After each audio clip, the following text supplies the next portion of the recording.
நேற்று ரெண்டாவது நாள் வீடியோவில் பார்த்தோம் 15 கிராம் ஏறி 75 கிராம் இருந்துச்சு.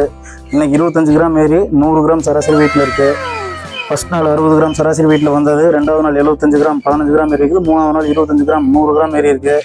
அது 100 கிராம் ஏறினதுனால என்ன பண்ணியிருக்கோம், மறுபடியும் ஒரு 10 அடி, அதாவது தூண் 10 அடிக்கு எக்ஸ்டெண்ட் பண்ணியிருக்கோம். இப்போ மொத்தம் முதல் நாள் வந்து 1.5 தூணில் விட்டு வந்தது 2, இப்போ 3வது நாள் 3 தூணுக்கு வந்துருச்சு. இப்போ வந்து ஃபுல்லாக பெரிய ட்ரிங்கரு அது இதுன்னு எல்லாமே உள்ளே வச்சுருக்குது. ஆட்டோ ட்ரிங்கர் மாட்டி விட்டாச்சு. அது ஆட்டோ ட்ரிங்கர்னா என்ன தெரியுமா, கிட்டத்தில் கரெக்டாக கொண்டு போய் காட்டுறோம் பாருங்கள்.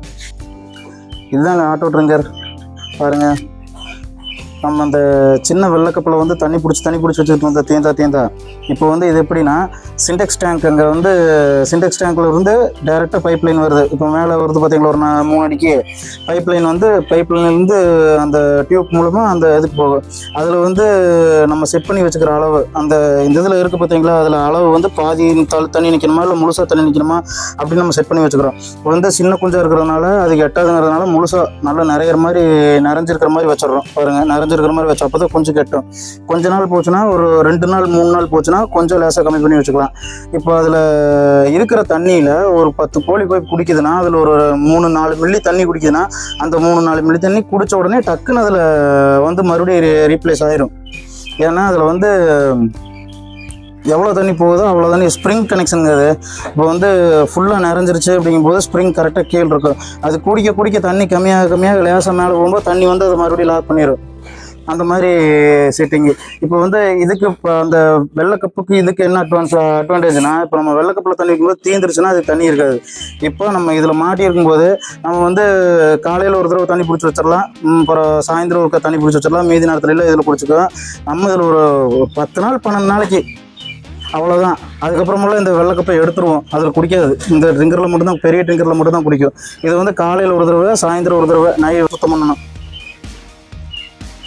இந்த குஞ்சு வந்து ஒரு 3 நாளாக வந்து கோடை குளிர் அடிச்சுட்டு இருந்ததுனால படுதா வந்து ஃபுல்லாக க்ளோஸ் பண்ணியே வச்சுருந்தோம், ஓப்பன் பண்ணவே இல்லை. ஏதோ பகல் நேரத்தில் வெயில் அடிக்கும்போது மட்டும் லேசாக கொஞ்சமாக ஏர் உள்ள வர்றதுக்கு மட்டும் ஓப்பன் பண்ணியிருந்தோம். இப்படியெல்லாம் வைக்கக்கூடாது. ஏதாவது ஒரு 1/2 மணி நேரம் 1 மணி நேரமாவது படுதா கொஞ்சம் இறக்கி கொஞ்சம் கேப் விட்டு தான் வைக்கணும். அப்படியே க்ளோஸ் பண்ணியே வச்சுருந்தோம்னா 3 நாள் 4 நாளில் தொடர்ந்து க்ளோஸ் பண்ணியே வச்சுருந்தோம்னா அஸ்டிஸ் மார்ட்டாலிட்டி வந்துடும். அதாவது ஒரு 1 கிலோவுக்கு மேலே போகும்போது கோழிங்க வந்து குடல் வீங்கி அஸ்டிஸ் உள்ளே வந்து நீர் மாதிரி ஃபார்ம் ஆயிரும். அது அஸ்டிஸ் மார்ட்டாலிட்டின்னு சொல்லுவாங்க. அந்த மாதிரி மார்ட்டாலிட்டி போக ஆரம்பிச்சிடும். அதுக்காக என்ன கோடை குளிராக இருந்தாலும் ஒரு 1/2 மணி நேரம் 1 மணி நேரம் லைட்டாக தூக்கி விட்டுருணும் படுதாவை, உள்ளே ஏர் வந்து வெளியில் போகிற மாதிரி. அப்போ தான் வந்து செட்டும் வந்து கொஞ்சம் அந்த அமோனியா ஸ்மெல்லாம் இல்லாமல் இருக்கும். இப்போ ஈரமாக இருக்கும், லேசாக செட்டு வந்து ஈரமாக இருக்குது.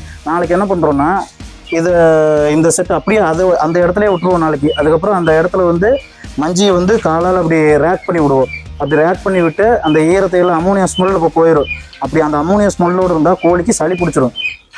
அப்புறம் மருந்து அடிக்கணும்.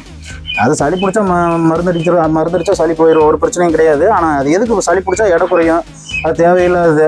அப்புறம் டெய்லி நாளையிலேருந்து மஞ்சியை லேசாக கிண்டி விட்டுருவோம் காலையில். நம்மளோட சேனலில் வந்து டெய்லி வீடியோ போட்டுருக்கோம் ஃப்ரெண்ட்ஸ். அதாவது ஒவ்வொரு நாளும், இன்றைக்கி முந்தானத்து வந்தது, முந்தானத்து ஃபஸ்ட் நாள் வந்தது, 2வது நாள் வந்தது, 3வது நாள் வந்தது, இன்றைக்கி 3வது நாள். இன்றைக்கி 3வது நாள் வரைக்கும் போட்டிருக்கோம். இன்னைக்கு 40 நாள் வரைக்கும் போட்டுக்கிட்டு இருப்போம். அதனால் பார்க்காதவங்க, முதல் 2 நாள் வீடியோ பார்க்காதவங்க பார்த்துட்டு வந்துடுங்க. நம்ம சேனலில் இருக்குது, பார்த்துட்டு வந்துடுங்க. அதை பார்த்துட்டு வாங்க, அப்போ தான் ஒரு ஐடியா வரும். அப்புறம் சப்ஸ்கிரைப் பண்ணிக்கோங்க. டெய்லி உங்களுக்கு வீடியோ வரும், மறக்காமல் சப்ஸ்கிரைப் பண்ணிக்கோங்க.